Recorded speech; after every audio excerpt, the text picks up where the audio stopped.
Hi, my name is Reese, and I have an anxiety disorder and agoraphobia. And I've been wanting to make videos about this for quite some time now, but I just suppose I let my anxiety get the better of me and was like, oh no, it's a bad idea.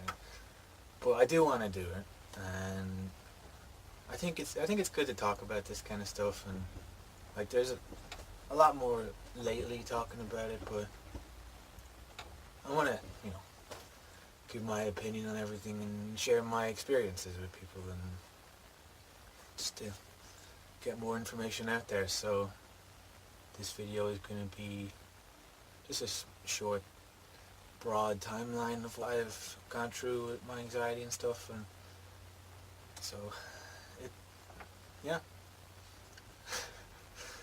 it started. It started when I was in college, like I'm sure it did for a lot of people. And I just thought it was just like the stress of my exams, all that kind of stuff. So I didn't pay too much attention to it. I just kind of tried to ignore it and pretend it wasn't happening, which isn't a great way to deal with it. Because you never find out, you never really, you're not finding out why it's happening and trying to understand it. You're just hoping it'll go away and stuff. And it did for a while. I ended up leaving that course. I wasn't enjoying it. I just really didn't like the course, and it came back. I moved out in with some of my friends, and it came back and got really bad. And then I wasn't going anywhere. It was real bad. I was barely able to leave the bed in the morning sometimes. And slowly over months, it started to get a bit better. I was kind of doing things. I started, getting out. I started blacksmithing, making things, like, and that was good because I was making things which I love doing, and I was getting exercise, which it's real good for the anxiety. It can help, release some natural endorphins, all that kind of stuff, and everything. And I started going to counselling, which I thought was very helpful. It was really good. I started, eventually I started, going places on my own. I started, going out on my own again, cycling, going into town, going to shops and stuff and everything. And it was great, and then I ended up having to move back home with my parents, and I started to get worse again. And, that's where I am now, kind of. I suppose I I got worse again. Just like the big uprooting change. That's kind of what, when I moved out, that's kind of what caused it as well. Because I'd never moved out before, and it was like, oh geez, this is all new. This is all something I've never done before, and it was a big shock to the system. And it was the same when I moved back in.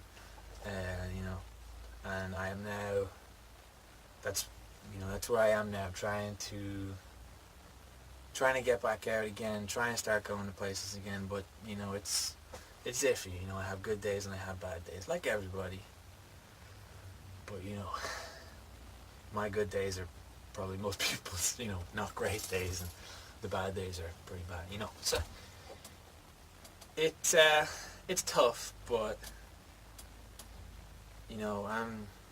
and I haven't been going to counseling. I stopped going to counseling because I stopped going anywhere. I was just got to the point where I couldn't get in the car. I've been I'm still working on that.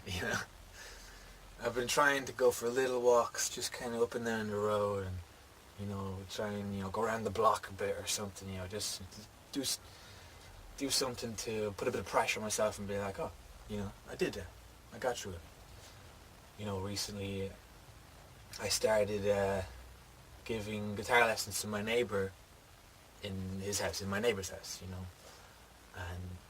I was in there the first day, I was like, oh, I was kind of I was real tense, I was real nervous, but I like playing guitar, I like playing music, so, and then being able to, teach him, I was like, this is fun, I like this.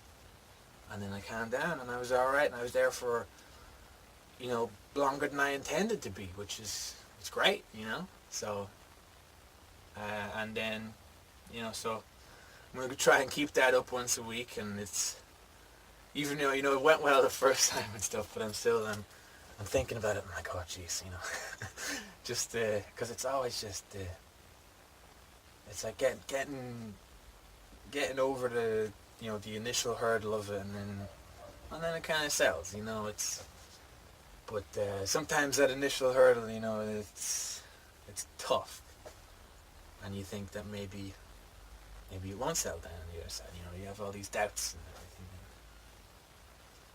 So, yeah, that's where I am at the moment. And I would like to make some videos talking about, getting into more detail and stuff. Talking about how specifically it affects me on day to day, like, with the situations that the experiences I had with, like, bad panic attacks and, stuff like that, all that kind of stuff, what I've gone through. I think it's important to talk about, I want to do this. And eventually, I've been, I don't know if it's a good idea, oh, maybe it is a good, I've been going back and forth for a while, so I'm doing it, so if you're seeing it, then I'm doing it. And I would like to keep doing it. I think that talking about stuff, saying things out loud helps get it clearer in your head, I think.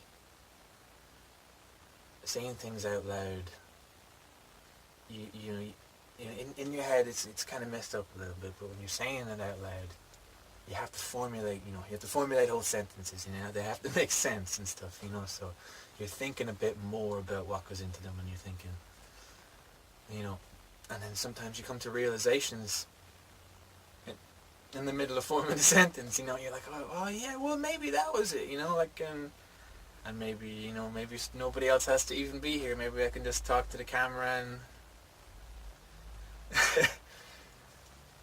and then it'll help me a little bit, and then, I can start, going places again, and it'll be good, I want to go back to counselling, and, I think it's good, and I think in a lot of places there is a stigma around mental health. A lot of people are either misinformed or just uninformed, like they just don't know, or, haven't had anybody in their lives experience it, which I find strange considering how common it is. But nobody talks about it, nobody talks about stuff like that, because it's, it's okay to talk, there's this kind of connotation where it's okay to talk about some illnesses but not other, like physical illnesses but not mental illnesses a lot of the time, broadly, don't want it. But, like, yeah, so I'm going to talk about it, and I'm going to keep talking about it, and hopefully people want to watch and people want to listen. So, yeah, so that's me, and that's what I'm doing. And if you do want to, if you're watching this, you've got this far, thank you. And if you want to, find out more, you want to keep watching, then subscribe, that'd be nice. And give the video a like so other people can see it, like, if you think it's worth watching, maybe you might think that other people might like to watch it, so throw a like on it, and I will be back. You'll be hearing from me again, and that's it. So, thank you.